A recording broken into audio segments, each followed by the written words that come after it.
We are in Osaka now, and we're starting things off with a bang. This is the Umeda Sky Observatory, and as you can tell, it's a very popular spot for photography because, just like right now, the sun is going down and it is painting the city beautifully.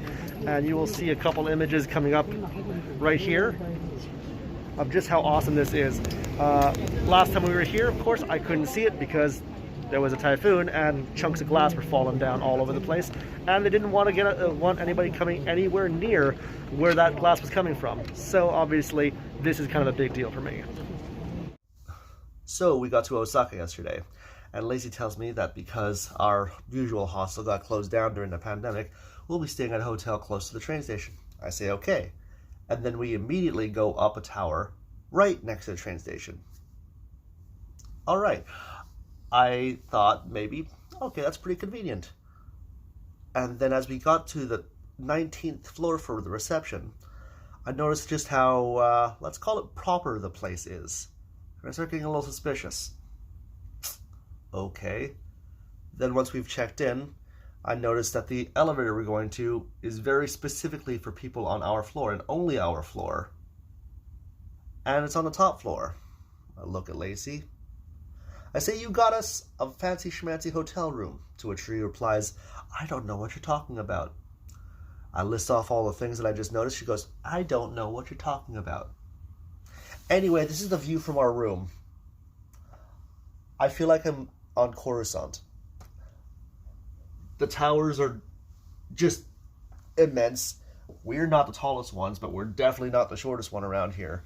And they have a private lounge over there with free snacks and drinks basically all the time.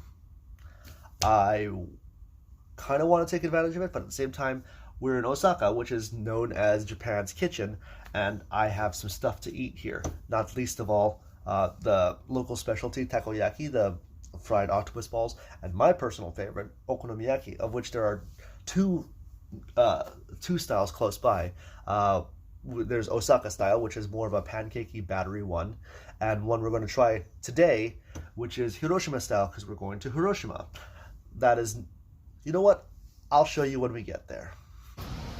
Well, despite this being ostensibly a trip to Osaka, we decided to take a day trip out to Hiroshima, because I thought, and Lacey and I thought, that it was a very important place to go. She'd never been here, and with its historical importance and cultural importance, it was important that we come here and check it out for ourselves. I've been here once before, but that said, it's a little unfortunate that Hiroshima is really only known for one big thing. But there's just so much more about Hiroshima than its rival style of okonomiyaki. For instance, did you know this is one of two places in the world where a nuclear weapon was used in war? All joking aside, the atomic bomb dome back there and the Peace Park we just left, and the museum we're about to go to, it's a good place to meditate on kind of the destructive nature of war. I mean, no one is a stranger to the destructive nature of war, but to really think about how destructive things can get for someone to create a weapon of mass destruction like an atomic bomb. All the lives lost, all the destruction wrought right here. It's sobering, and you get to kind of look around and think about, well, what are we as a human race fucking doing exactly?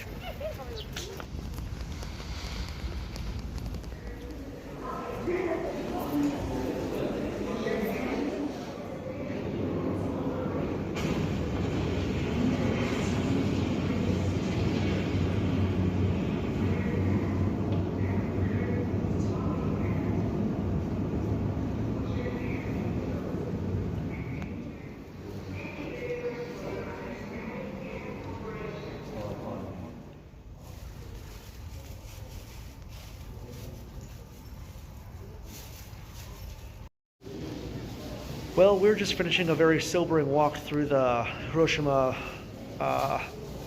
Peace Memorial Museum. And whether or not you think the atomic bomb was necessary in World War II, or whether you think it wasn't justified at all, it's kind of immaterial because it did happen. And we now live in an age of atomic weapons, and they hang over our heads all the time with every single conflict we have.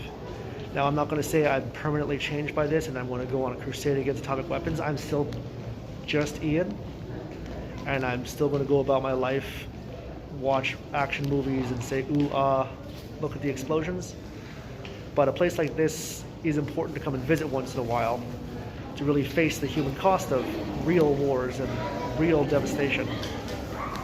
And I'm glad I came back even though I've been here before, because it doesn't stop being very relevant.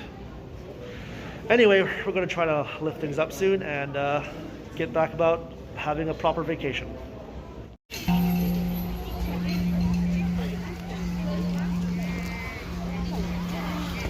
We're now in Hiroshima's trendy Hachidori district, which is mostly shopping, stores, malls, and more shopping. More importantly for me, there's a place here called Okonomimura. Okonomimura comes from two words meaning okonomiyaki and street or village. So what we're basically coming to is Okonomiyaki Village. What we'll have here is a bunch of stalls all selling okonomiyaki of various types from various vendors. We're here to try out Hiroshima style okonomiyaki, which is very different from Osaka style okonomiyaki, which I am more familiar with, which is more like a pancake. Here it's supposed to be more like layered ingredients and noodles and stuff like that, and less doughy. I'm told Hiroshima style okonomiyaki is better than Osaka style, but I'm not buying it. I might be biased, but Hiroshima is going to have to prove it to me. As soon as we walked into Okonomimura, we were hit with the smells and the sounds of the place. People talking, the sizzling, the cooking. And in fact, we ended up at this little place right here because the owner literally beckoned us over. Okay, so the important part here is the okonomiyaki. They start off here with a thin layer of batter on the griddle, unlike the okonomiyaki from Osaka, which is all battered and mixed together. Then they layer on top the various spices, cabbage, meat, crispy things. There's beans in here. Lacey got a little bit more pork than I did because she got the double pork, double egg version, whereas I was getting a seafood one.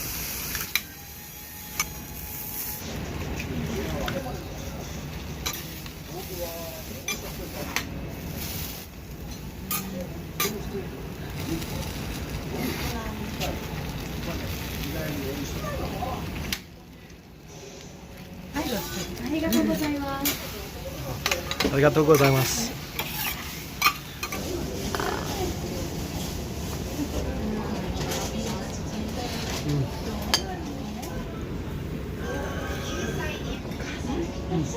Bye.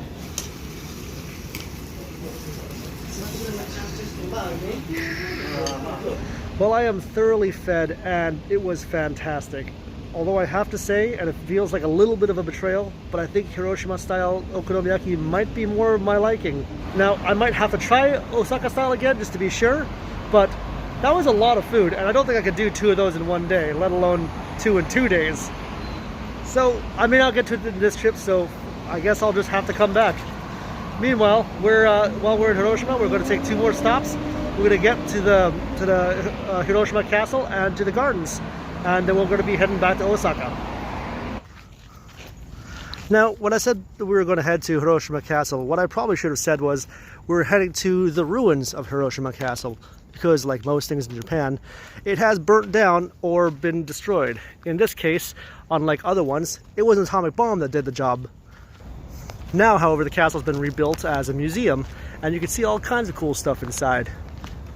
There's displays of little bits of what the castle would have been doing during a regular day-to-day operation. There's examples of swords from a bunch of different samurai from different swordsmiths. There are suits of armor, and in fact, in better times, you know, non-COVID times, you can even put on the armor and try them on for pictures. From the top floor of the castle, you can see a whole lot of the city, including what I'm pretty sure is the arena where they do the sumo tournaments. Now, in fact, from up here, you can see clear through to Texas.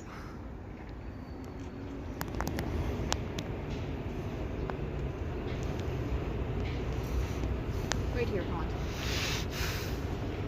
Right here. We're rounding out the day in Hiroshima at the Shukein Gardens, just off by the train station. I have to say, as much as gardens are not the focus of my travels, I have to admit being impressed by all of these Japanese gardens.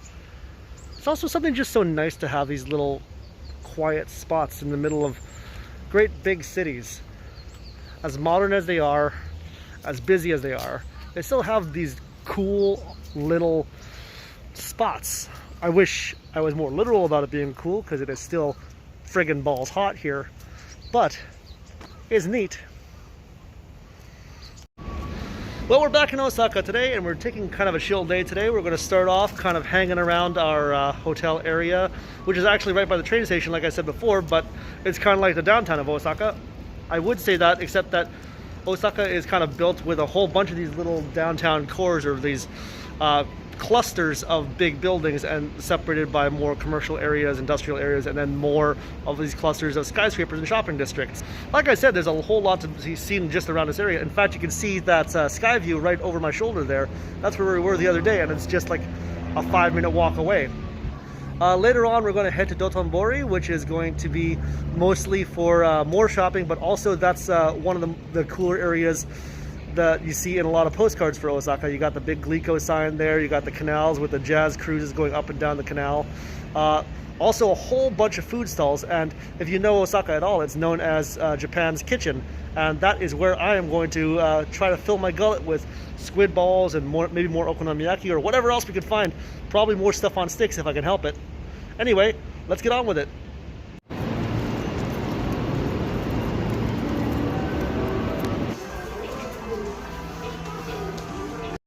Sometimes I see books I just really want to get to. Then Lacey has to remind me that they're definitely in Japanese and I can't read Japanese. But, oh yeah, that's such a tragedy, because I was definitely reading these for the articles. I'm just going to touch on the COVID thing for a second, because it's probably something you all are wondering about. As you can see behind me, all the dividers are still up at tables in restaurants. I'm really only getting away with not wearing my mask right now because I'm having lunch. People everywhere are still wearing their masks. Even in the lounge of our very luxurious hotel, they still have dividers up there for people, even though you're likely only sitting with people that you've traveled with. So, COVID still kind of a thing here. Pretty much everybody here is still wearing their masks. If there's anybody, it's like 1 in 100 people, maybe a little bit more than that. And if I'm honest, most of them are usually tourists like myself, because I have to admit that I do take my mask off once in a while when I notice there's not a lot of people around, because it gets pretty balls hot and I am a bad person.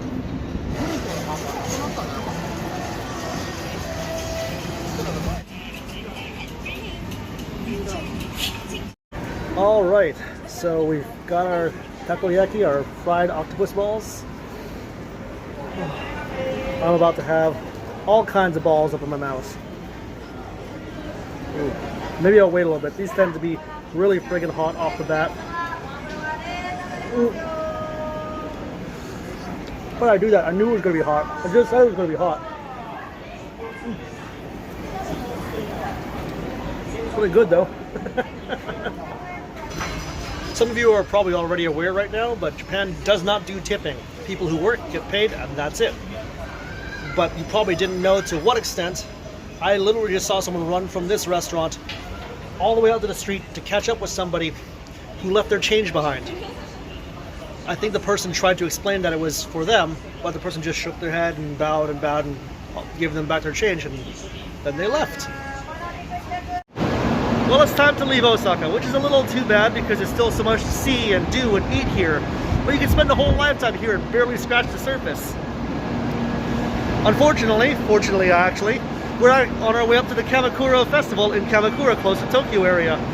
So we're going to hop on our Shinkansen and head out towards the next video. Hope to see you there.